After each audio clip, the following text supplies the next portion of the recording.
Hello and welcome, everyone. This is Brian Smith with another edition of the Daily Night.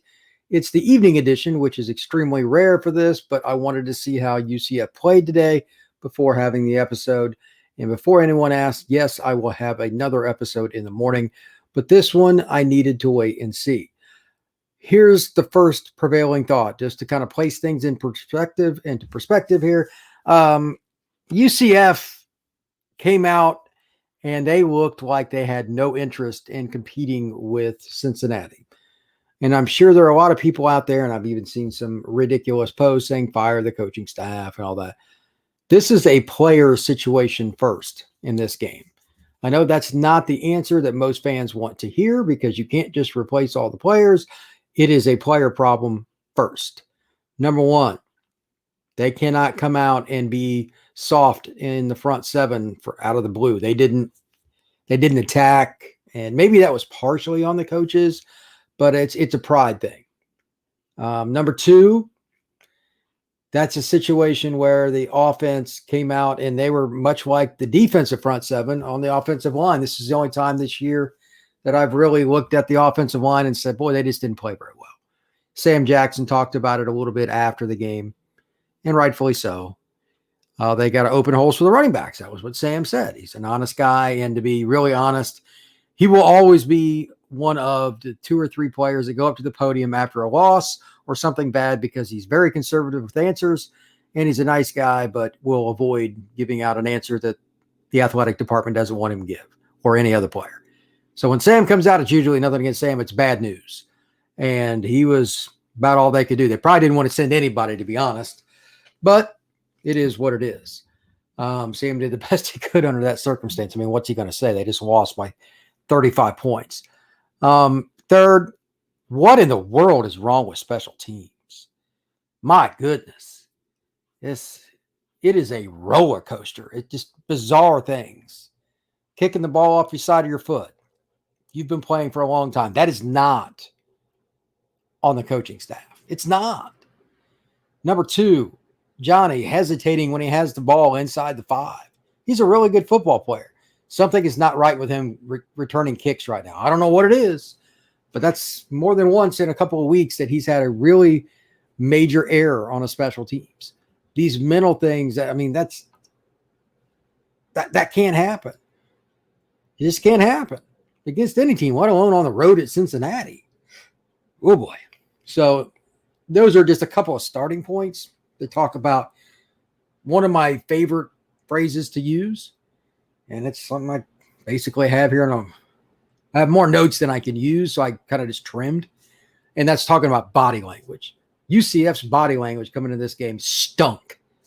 They did not believe they were going to win that game. Part of that's on coaching. I mean, you've got to give them something they believe in. Something didn't go right with that. And that's a secondary point here. But my first concern with this game is players. That's the overall theme here. And I know the injuries are bad, etc., but just look at it like this. Isaiah Bowser is going to get paid to play football next year. He's going to play in the NFL. No doubt about it.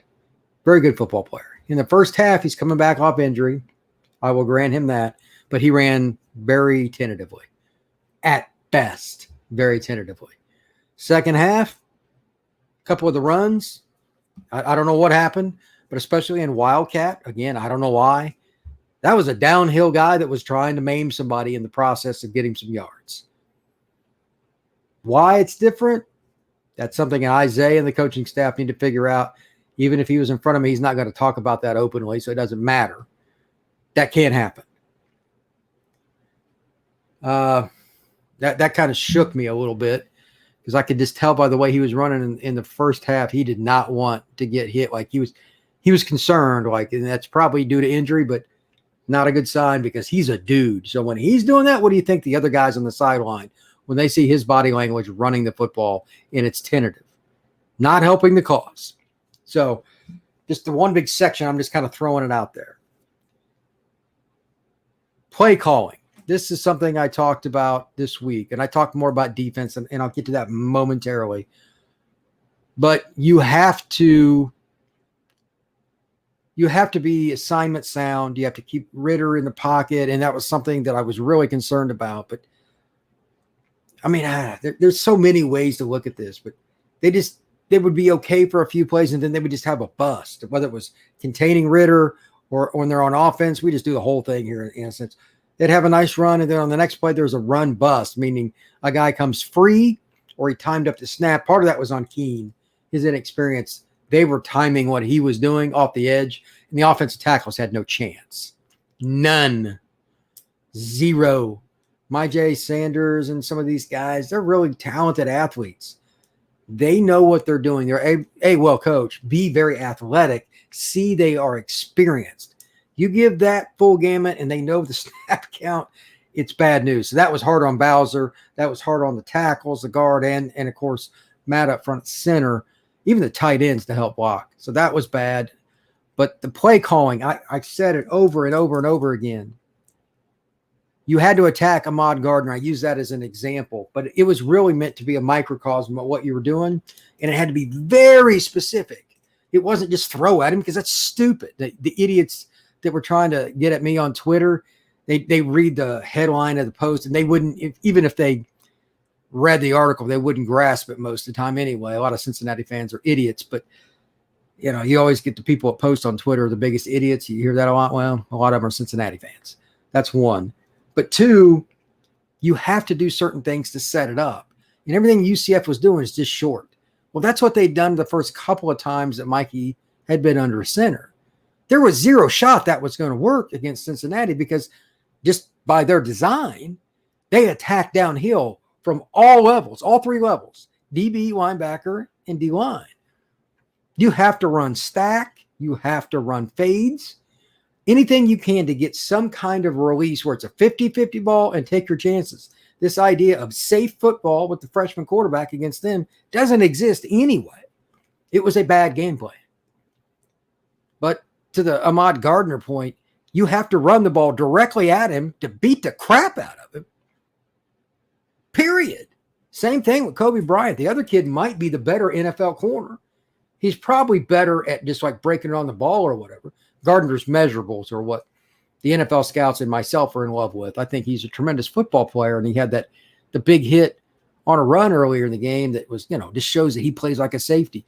He had all confidence in the world, but I bet you if you ran a toss sweep and he met Matthew Lee or he met Snyder or somebody like that, probably not going to be as definitive in terms of going out and tackling somebody.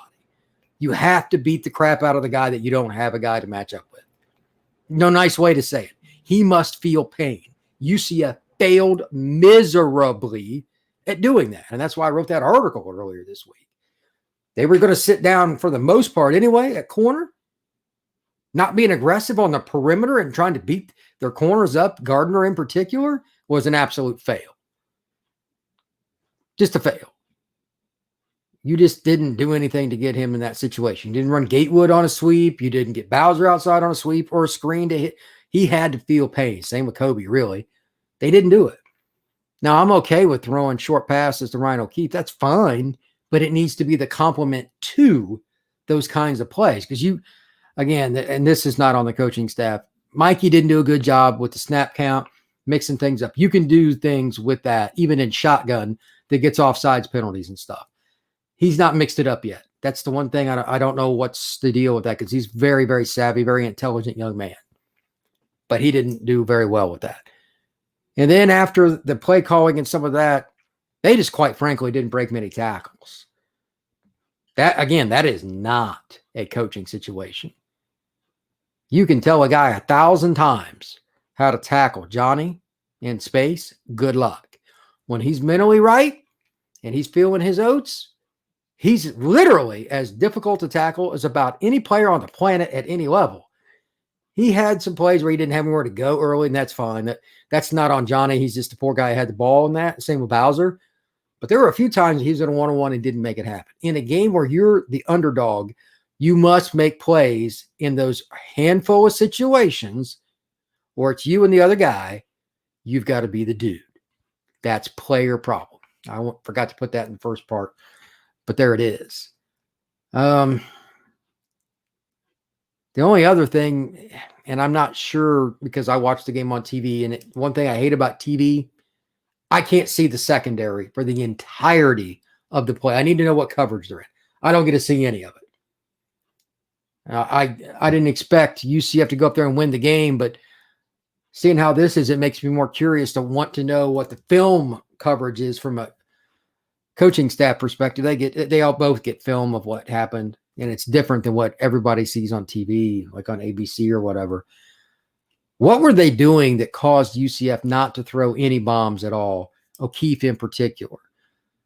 That just can't happen. Even against a team, like if they would have just hypothetically played Bethune-Cookman today, you have to take shots. And Keene's a pretty good passer of the football down the field. At the end of the first half, all of a sudden they decided to heck with it, and they started doing that. And they did a little bit in the second half. I don't know what transpired with that, and I highly doubt we're going to get direct answers on it, because that means you're going to have to throw a player or five under the bus. Who knows? They weren't confident in something in what they saw in practice. I can tell you that. They just didn't do it.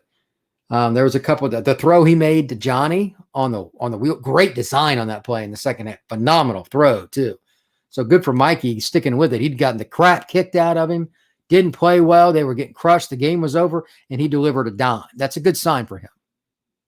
Very good sign. That's something that is rare, because usually in that situation, insult to injury. You've heard that phrase? That's what happens. We dropped it in there, and Johnny's maybe 5'7". So hell of a throw, and congrats to Mikey on that play. The reverse to O'Keefe, I mean, you can just see he's a dynamic guy. He timed up these cuts and everything. That's why you need to find ways to get him the ball down the field, and UCF just can't seem to do it now that Jalen's out. And again, I couldn't see the coverage, so I can't really comment more. Regardless, it has to happen. Some way, some shape or form. UCF moving forward. Every single game, they need to take a shot down the field. Come hell, come high water. Because teams are just squatting on all these look throws and all these screens. Now, they're not going to play anybody in the same freaking stratosphere as Cincinnati on defense the rest of the season. That is a national top 20 defense, possibly national top 5. Hard to say, but it's really good. And as it relates to the old phrase, the parts are greater than its sum. You know what I mean? That's possible. And they have guys outside there at corner, in my opinion, that are maybe their two best players, or they're both their corners. I don't know if there's another team in college football you could say that about. Just depends on what you want to say, but they're definitely right up there. And their stats may not be what some of the front 7 guys are, but nobody really throws at them much. Again, that's why I said they've got to throw at Gardner. You got to mix this up because the other's not working. That's, it doesn't work. You have to attack them. The other guys are really good too. Darian Beavers, whatever his name is, that guy's a tremendous football player. Over and over, every guy has a role. They play it. They're happy to do it, and they get it done. UCF did not attack it well. Before I go to segment 2, something to consider here, and I noticed it was either play 2 or play 3 in the game. And I literally said to myself, this game is over. Literally said this game is over. When I don't remember who had the ball for it, but when UCF was on defense, they just got manhandled up front. The following sucks, but it's just true. Without Kalia and Ricky in the lineup, the defense is just not the same. I don't know what Ricky's situation is. He may or may not be back. I don't know. I can tell you one thing. Kalia is not.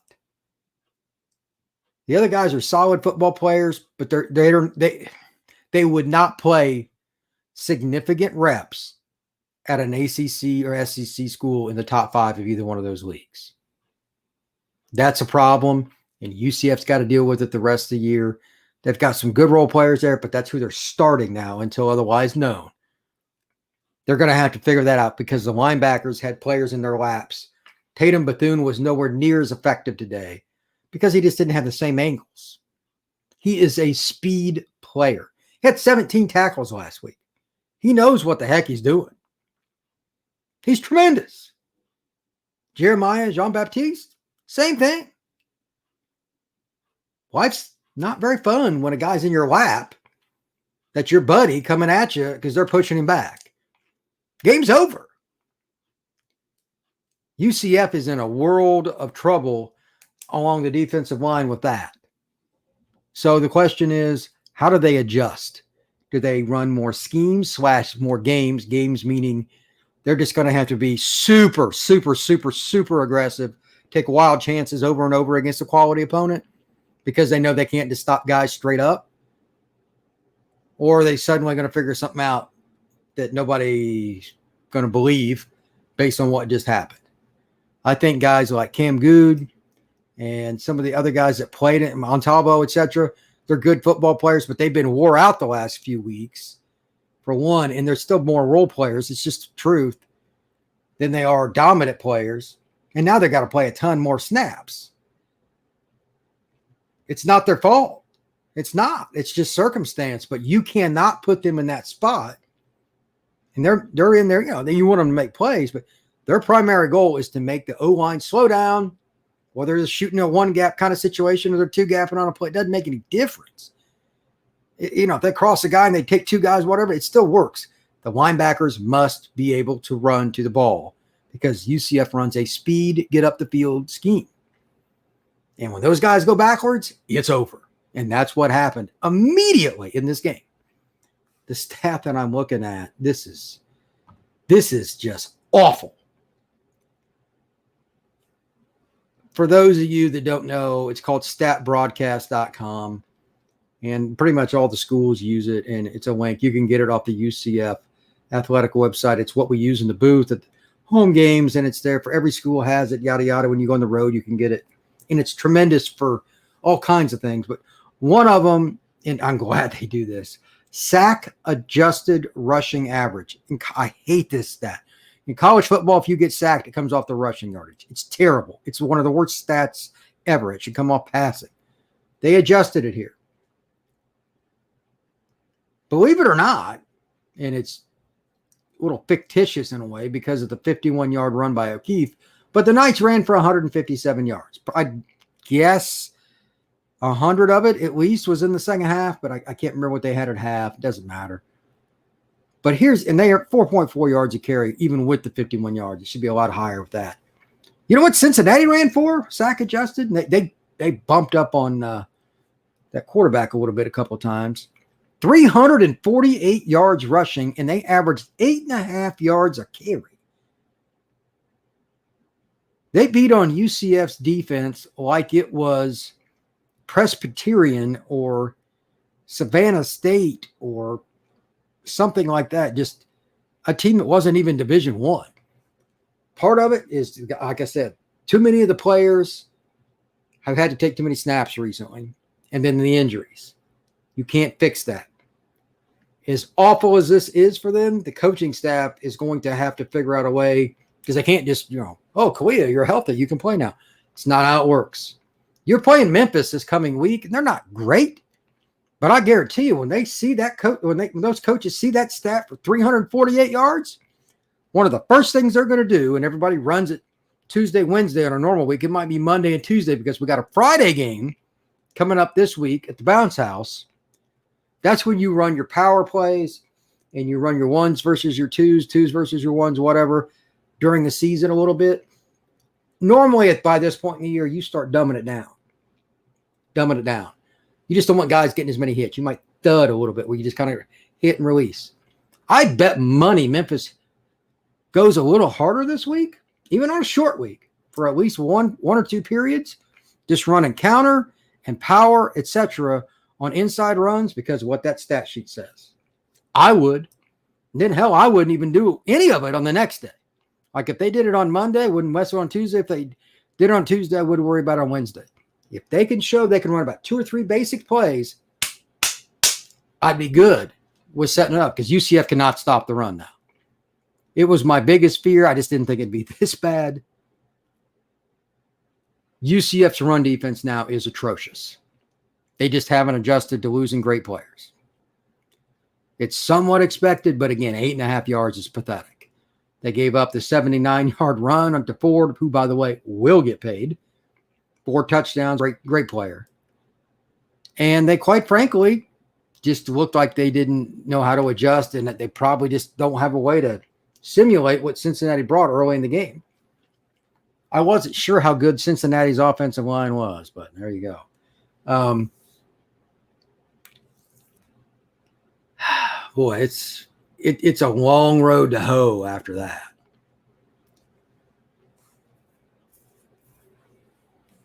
It's a long road.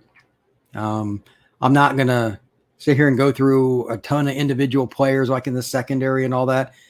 I can't really say much about them. Cincinnati didn't have to throw the ball that much. I mean, I didn't even get the numbers. Desmond really didn't throw the ball that much.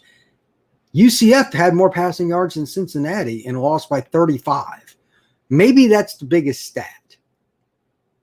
How in the world do you throw for 141 yards and outgain the other team in passing yardage and lose by 35?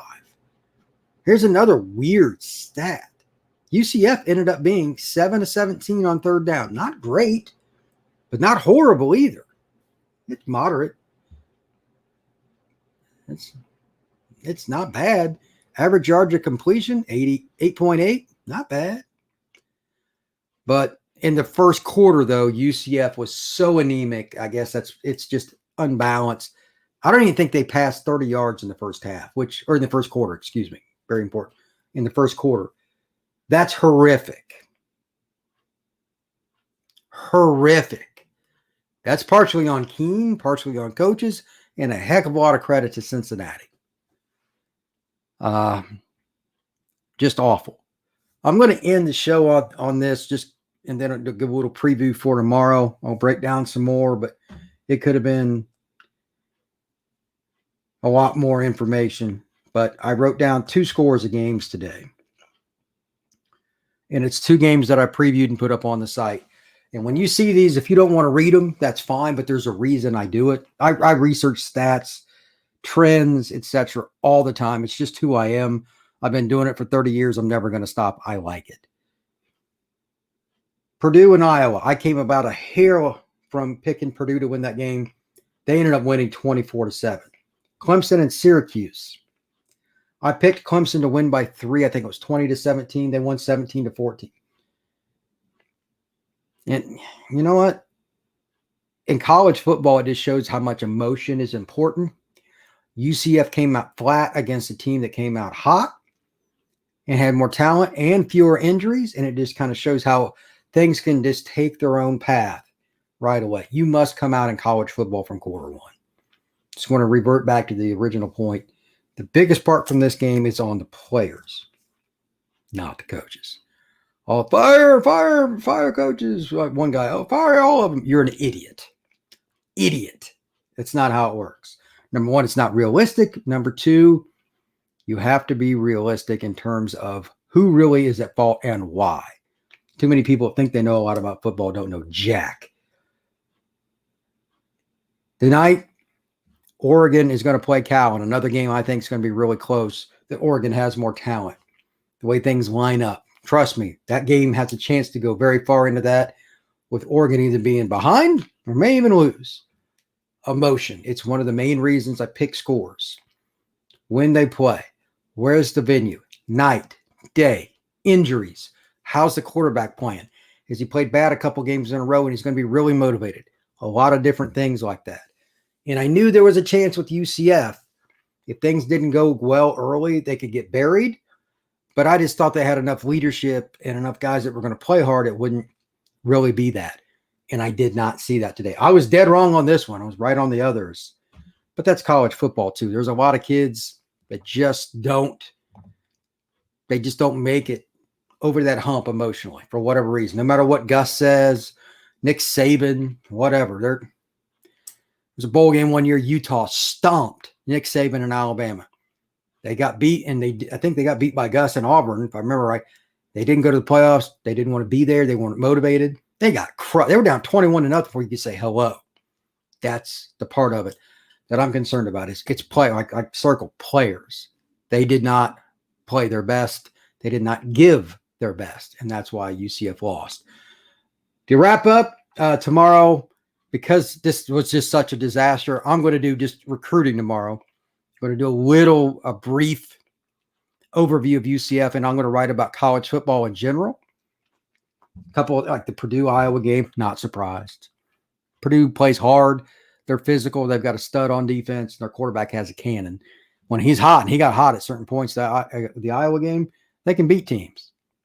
They weren't all that far from beating Notre Dame at Notre Dame this year. They ended up losing by 2 touchdowns, but they gave them all they wanted. Clemson stinks. There's a lot of things going on in college football. Going to talk about a little bit about Cincinnati. They're pretty good. They're still like not even close to Georgia. Not even close. And now that Alabama's pissed off, they're probably not very close to them either. That's just the way it is. So we still have 2 teams in college football. I do not care what the polls say.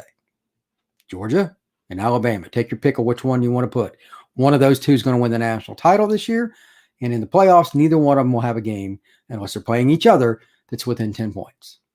Do not forget that. That is going to happen. And I don't like either one of them, but it's going to be that way.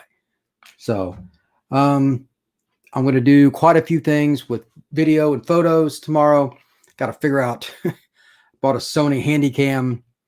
It doesn't download to my Chromebook on videos. I can do photos. I can't do videos. I got all this video, Thomas Castellanos. So I got to figure out how to take care of that. But beyond it, I'm just going to go over a lot of recruits that I've seen in the last several days.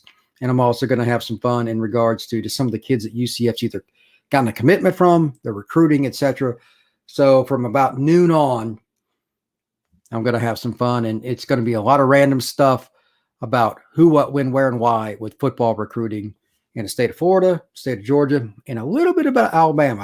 I've got one concern with UCF up in the state of Alabama because they've spent a lot of time. So sorry the news isn't better, but I just report what it is. UCF got trounced today, 56-21. Losing by 35 makes it pretty difficult.